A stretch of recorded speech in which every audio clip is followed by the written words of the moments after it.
A gallon of regular costs a full dollar more today than it did a year ago. So after triggering an historic run of inflation and hammering American producers with anti-energy policies designed to restrict supply, our Democratic colleagues are suddenly talking about gas prices. And there's a bold, creative plan. According to several House representatives, the Social Security 2100, a sacred trust plan, to improve and increase benefits, does protect against inflation and actually strengthens the Social Security Trust Fund. Now, Social Security 2100 is essentially a first step toward enhancing the program. And House Representative John Larson said at the hearing, he's aiming to extend the depletion of Social Security's funds to 2038. So with the crisis still going on, do you think that Social Security benefits will be increased by President Biden this year? Tell me what you think, everybody, in the comments below. Now, more stimulus checks have been confirmed to be going out this year. Thousands of people will see a new batch of payments worth around $1,400. This is a fact. Most U.S. families with children are familiar with the federal child tax credit, given that parents of more than 60 million kids received payments in either 2021 or the previous years. But there's another tax benefit geared to parents that may be less well known than the child tax credit. And it's going to be far more generous though. It provides up to $8,000 in tax credits this year. The Child and Department Care Credit was supercharged through the 2021 American Rescue Plan, with the crisis bills boosting how much parents can claim on their tax returns or for child care expenses, as well as making it fully refundable. The latter is important because if the tax credit exceeds what you owe the IRS, you'll then get the difference in your tax refund.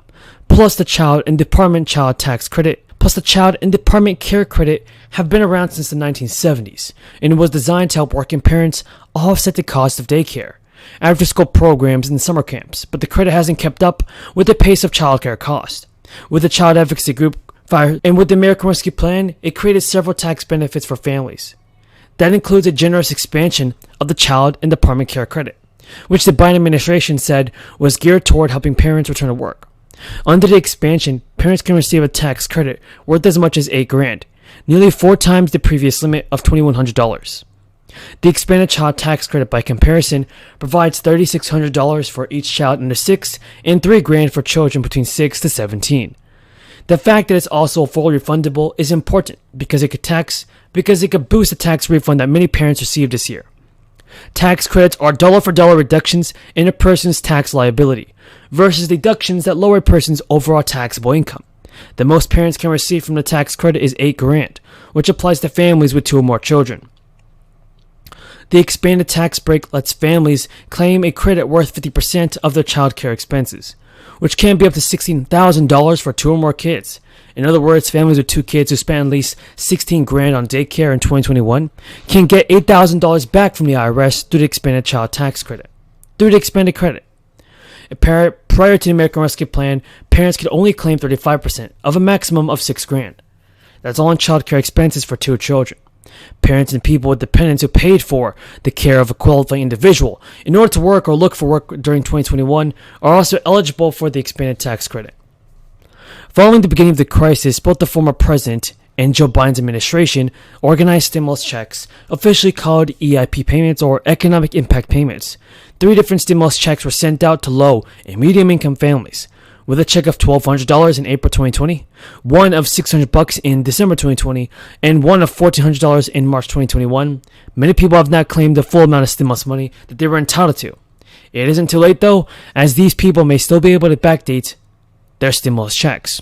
According to the IRS, if you didn't qualify for a third economic impact payment, got less than a full amount, you may be eligible to claim the 2021 Recovery Pay credit when you file your 2021 tax return. But everybody, it's important to remember that you must file a return or claim even if you don't usually file a tax return. The credit is based on your 2021 tax year information, so any third EIP payment you received will reduce the amount of credit you're eligible for. Temporarily suspending the gas tax to the tune of 18 cents. Oh, and excluding diesel. A slap in the face to truckers and a further burden on the supply chain. Oh, and just to make the political games transparent, they want this to expire right after the midterms, as soon as the next Congress is sworn in. Democrats want to blow a $20 billion hole in highway funding so they can try to mask the effects of their own liberal policies on working Americans. They've spent the entire year waging a holy war on affordable American energy, and now they want to use a pile of taxpayers' money to literally hide the consequences. As the senior senator from West Virginia has pointed out, people want their bridges and their roads, and we have an infrastructure bill we passed this summer, and they want to take all that away? It just doesn't make sense. He added, this half-baked proposal doesn't make any more sense than the president's pointless decision to take oil out of the Strategic Petroleum Reserve last year. President Clinton's Treasury Secretary Larry Summers called this stunt short-sighted, ineffective, goofy, and gimmicky. That's the Secretary of the Treasury in the Bill Clinton administration about this idea. Back in 2008, then candidate Obama himself said this, we're arguing over a gimmick that would save you half a tank of gas over the course of the entire summer so that everyone in Washington can pat themselves on the back and say they did something. Well, let me tell you, this isn't an idea designed to get you through the summer.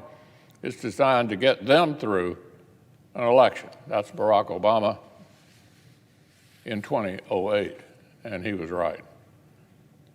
Look, if Democrats actually want to help the American people fill their tanks, they wouldn't have been attacking American energy every way possible for the entire year. President Biden made killing the Keystone XL pipeline his day one priority. Democrats voted in lockstep to endorse President Biden's ban on new energy exploration on federal lands at every turn, in every way. Democrats have made it harder to produce affordable and reliable American energy.